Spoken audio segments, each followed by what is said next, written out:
turma, terceiro ano.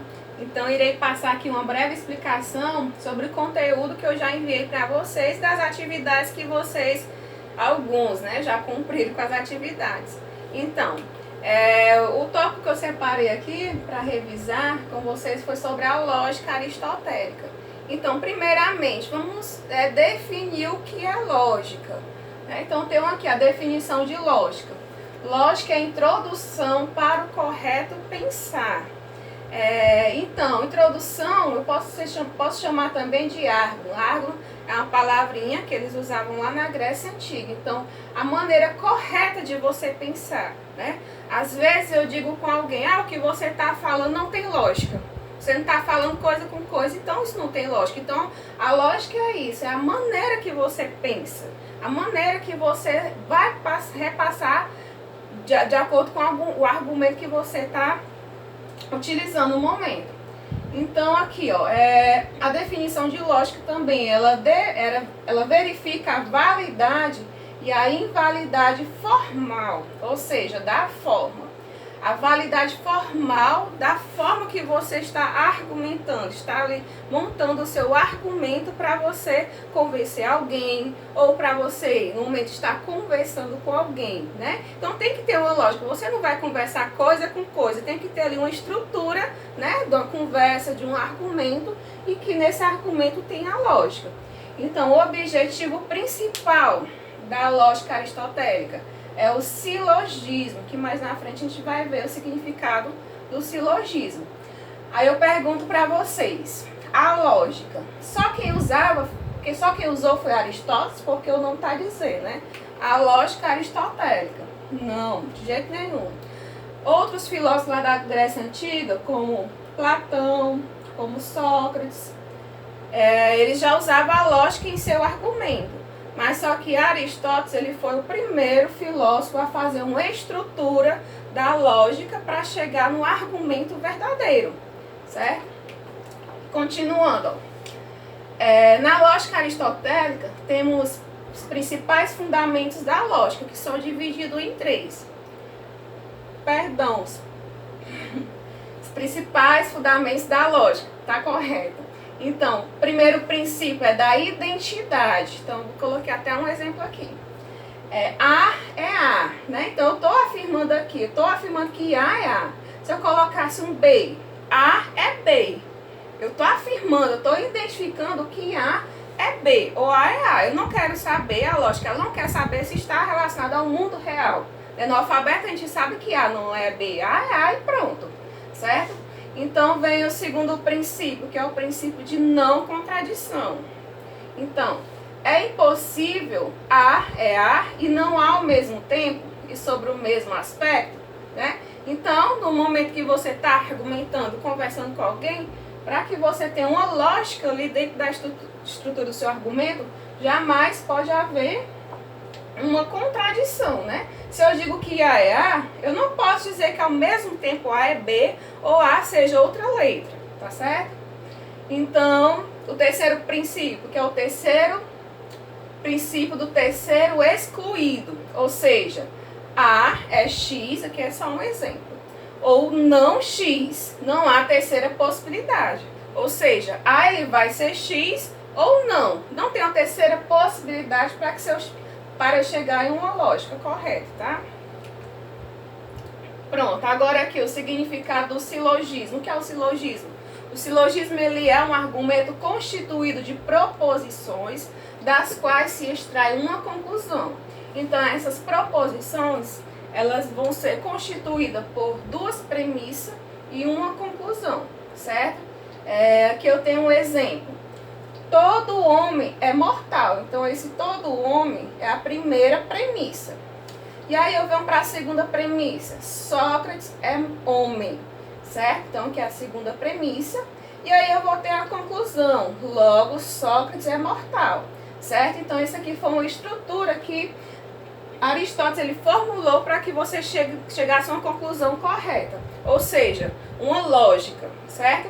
Então, se eu estou afirmando que todo homem é mortal e Sócrates é homem, então eu cheguei à conclusão que Sócrates é mortal, certo? Eu vou citar um exemplo aqui.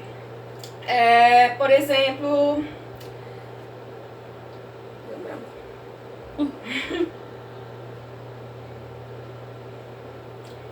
Então, continuando aqui, ó.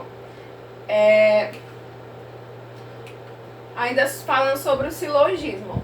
O silogismo, ele não se trata de verificar se o raciocínio ou a conclusão é verdadeira, se corresponde com os fatos do mundo, mas de verificar a validade formal do argumento, que foi o que eu falei aqui no início, né, do vídeo, que o silogismo, a lógica, ela se preocupa de como está sendo estruturado o seu argumento. Ela não quer saber se é verdadeiro ou não quer saber se é falso de acordo com o mundo, com a realidade, mas ela se preocupa com a estrutura. Por exemplo, aqui, ó, todo brasileiro gosta de samba. Então, eu tenho aqui uma premissa, né, como já foi dito. Voltando aqui. O silogismo, ele é constituído de duas premissas e uma conclusão. Então, todo brasileiro gosta de samba. Então, eu tenho aqui uma premissa, né? João é brasileiro, segunda premissa. E logo, no caso da conclusão, João gosta de samba. Será que é verdade que todo brasileiro gosta de samba? Né? A gente sabemos que na nossa realidade não. Eu, pelo menos, eu não gosto de samba. Um dos ritmos de música que eu não curto muito, aliás, de jeito nenhum, é samba. Então, eu sei que isso não está de acordo com a nossa realidade. Mas, repetindo, o silogismo, ele verifica se o raciocínio ou a conclusão é verdadeira. A estrutura e não como está a nossa realidade. Então, João é brasileiro. E se todo brasileiro gosta de samba, então chega à conclusão que João gosta de samba, já que ele é brasileiro, certo? Nessa estrutura aqui, eu não quero saber se está de acordo com a nossa realidade, nosso mundo. Continuando. Temos também as classificações das proposições, de acordo com a lógica aristotélica, certo? Então, elas classificam em afirmativas, negativas, universais, particulares e singulares. De que maneira a gente podemos classificar as premissas ou as proposições de afirmativas, né? Então, tem aqui, S é P, né? Eu estou afirmando que S é P. João é menina, né? É uma afirmativa. Não estou dizendo que ele realmente é uma menina, estou falando aqui de acordo com o meu argumento, com a minha lógica. De forma negativa, S não é P. João não é menina. De forma universal, quando eu estou universalizando um contexto geral, né? Estou colocando todo mundo nessa situação. Por exemplo, ó, todos S é P, afirmativa, ou nenhum S é P. Na universal, ela pode ser afirmativa e também pode ser negativa. Podemos classificar também em particulares. Particulares quando a gente vai pegar um determinado grupo e incluir nesse contexto. No caso aqui, ó, alguns S são P. Eu não estou dizendo que todos S são P, como eu falei aqui na universal. Eu estou particularizando uma parte, né? Por exemplo, alguns alunos enviaram atividade, né? Então, na particular também eu posso tê-la de forma afirmativa ou também de forma negativa. Ou alguns não são P, ou alguns não enviaram atividade. Então, é direto aí para vocês. Então, as singulares também, que faz parte da classificação das proposições. Então, este S é P. Ela também, as singulares, ela pode ser classificada também como afirmativa ou negativa. Ou esse S não é P, certo? A singular, quando eu estou identificando, indo lá no íntimo, dizendo que aquela pessoa fez algo, né? Se eu disser assim, a turma do terceiro tal, só um aluno, mas só a Maria, ela entregou a atividade, então eu estou singularizando, certo? Então tá servindo aqui de exemplo para singulares. Continuando. Agora temos a composição do silogismo, né? Já vimos aí o significado do silogismo, né? Que se preocupa ali em fazer uma boa estrutura da sua lógica para que se chegue a uma conclusão. Então, aqui, ó, o silogismo, ele é composto de, no mínimo, duas proposições das quais é extraída a conclusão. Como eu já falei para vocês, né? Há duas premissas e uma conclusão. Então, é necessário que entre as premissas, eu posso utilizar o símbolo P, haja um termo que faça a mediação. Então, para que eu chegue a uma conclusão, eu tenho um termo que faz uma mediação. Vamos ver que termo é esse aqui, ó. Então, entre a P1, que é a premissa 1, e a P2, que é a premissa 2, eu tenho um termo que é mediador para chegar à conclusão. Então, eu tenho um exemplo aqui. A é B, certo? Primeira premissa está afirmando que A é B. E C é A. A segunda premissa está afirmando que C é A. Logo, B é C. Então, qual seria aqui o termo mediador para que eu chegasse à conclusão que B é C, né? Na primeira premissa eu tenho um A, na segunda premissa eu tenho um B, ou eu tenho um A afirmando que é C também, então o termo mediador no caso aqui é o A, certo? Então, o termo médio, que é a conclusão, o termo médio A. O sujeito, ele é uma frase predicado na outra, e ele não aparece na conclusão. Então, vemos aqui, ó, o A, ele está como sujeito, na primeira premissa. Na segunda premissa, ele já está como predicado. E na conclusão, ele não vai aparecer de jeito nenhum, certo? Então, se eu fizer essa estrutura aqui dessa maneira que Aristóteles propôs, então eu vou ter um argumento lógico, né? Eu vou ter uma lógica ali em meus pensamentos, ou seja, aqui nessa estrutura. Temos também as relações entre as proposições, certo? Então, as relações entre as proposições. Já vimos aqui as classificações das proposições, né? Que é a afirmativa, negativa, universal, particular e singular. Agora vamos ver aqui como é que elas se relacionam uma com as outras.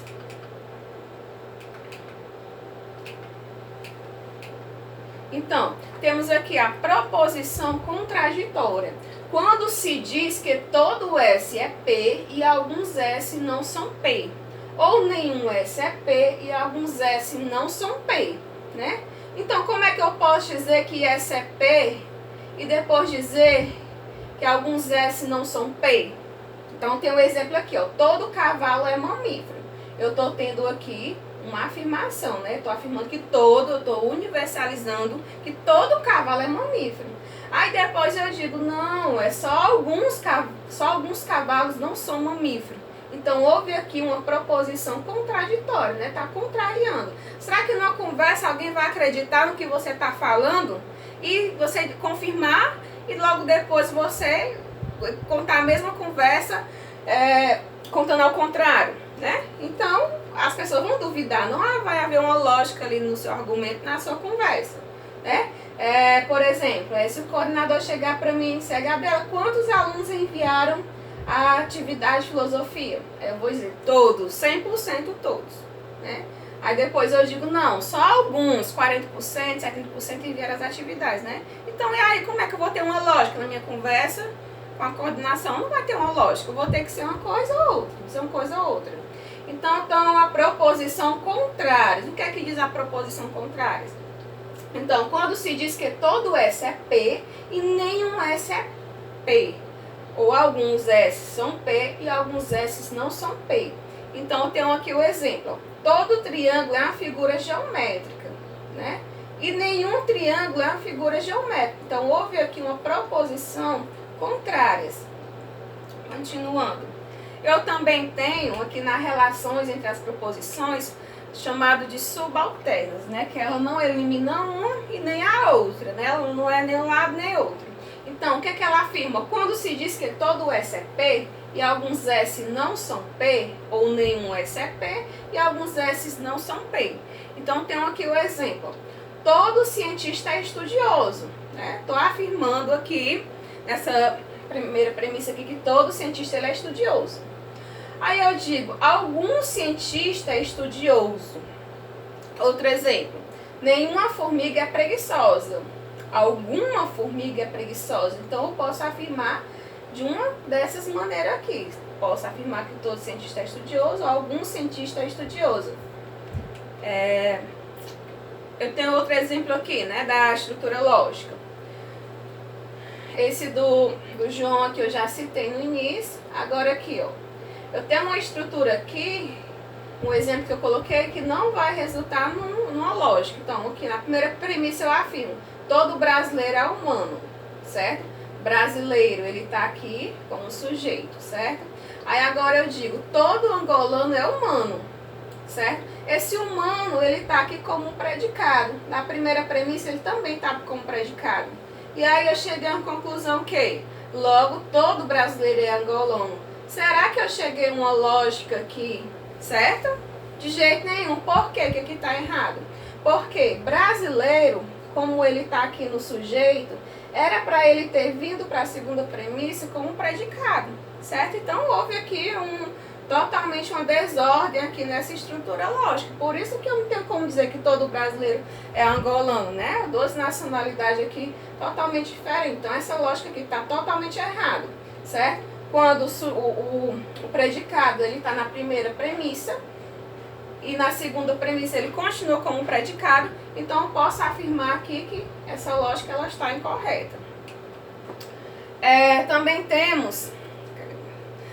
temos aqui os conectivos lógicos, que faz parte da estrutura aristotélica.